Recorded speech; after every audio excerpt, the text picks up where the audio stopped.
Characteristics of the muscles कहता है tissue have four principal character कहता है एक्साइटेबिलिटी कंस्ट्रक्टिविटी एबिलिटी यानी कि सिकुड़ना और हरकत के लिए जो है वो तैयार होना। फिर कहता है एक्सटेंसिबिलिटी लंबा चौड़ा हो जाना और इलास्टिसिटी यानी कि दबाव और तंग किया जा सकना।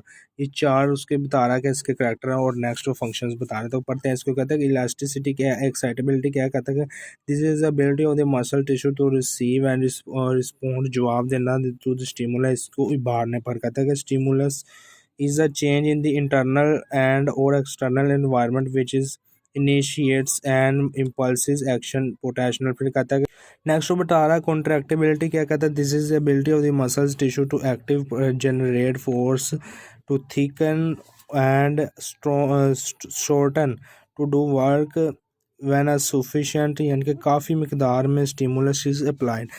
नेक्स्ट वो बता रहा है एक्सटेंसिबिलिटी क्या है। This is ability of the muscle tissue to stretch यानी कि स्ट्रेच्ड होने की। फिर कहता है elasticity, this is ability of the muscle tissue to return the original shape and size of contraction. Functions next बता रहा है मसल्स परफॉर्म फॉलोइंग फंक्शन। कहता है कि motion reflex and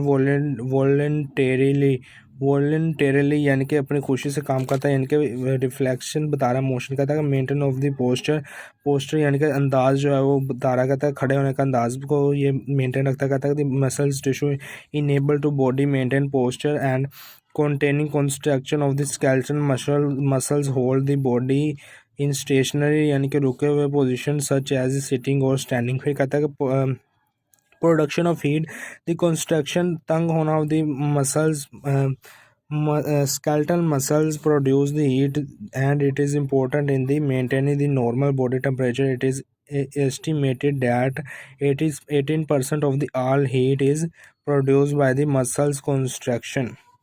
student next वो हमें एक टेबल बता रहा कहता है different between the muscles types, muscles की टाइप्स में डिफरेंस बता रहा है।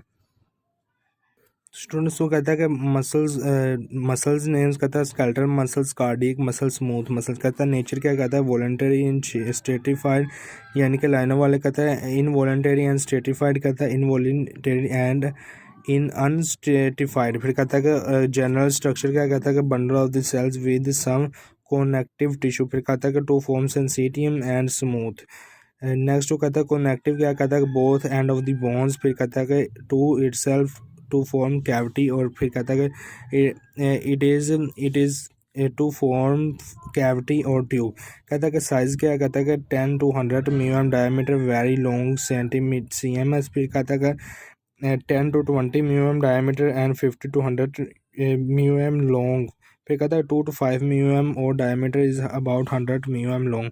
नेक्स्ट वो कह रहा है कि न्यूक्लियाई इसका बता रहा है लार्ज पर सेल नंबर। फिर कहता है कि पर 1 पर सेल। और फिर स्मूथ मसल भी कह रहा है कि 1 पर सेल। फिर कहता है कि इंट्रा सेलुलर फिलामेंट्स कौन से, कहता है कि रेगुलरली अरेंज पैरेलल और long, regularly organised parallel to. फिर कहता है कि run in different direction.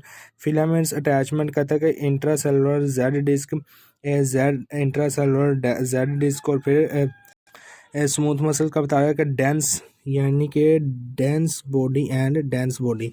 Next क्या रहा है नेक्स्ट वो बता रहा है कि यही टेबल नेक्स्ट बता रहा है कि मैकेनिज्म को mechanical connection of the cell. कहता है कि in parallel can function independently and connect end to end in parallel fraction as a unit. फिर कहता है कि mechanically linked at the base same stress यानी कि बियर बर्दाश्त करना, सेम स्ट्रेस यानी कि दबाव।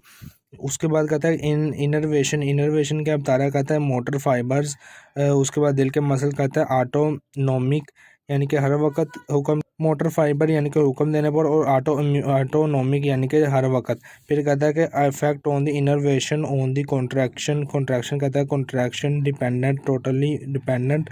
फिर कहता है कि दिल के मसल बता रहा है इनर्वेशन मॉडिफाइज कॉन्ट्रैक्शन। फिर कहता है इनर्वेशन इनिशिएट और मॉडिफाइज कॉन्ट्रैक्शन।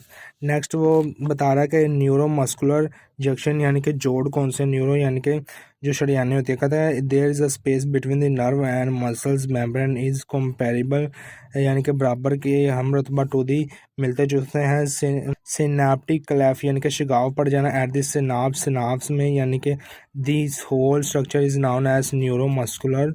और कहता है कि इसको बोलते हैं न्यूरोमस्कुलर और मेयो न्यूरेल जंक्शन बोलते हैं इसको।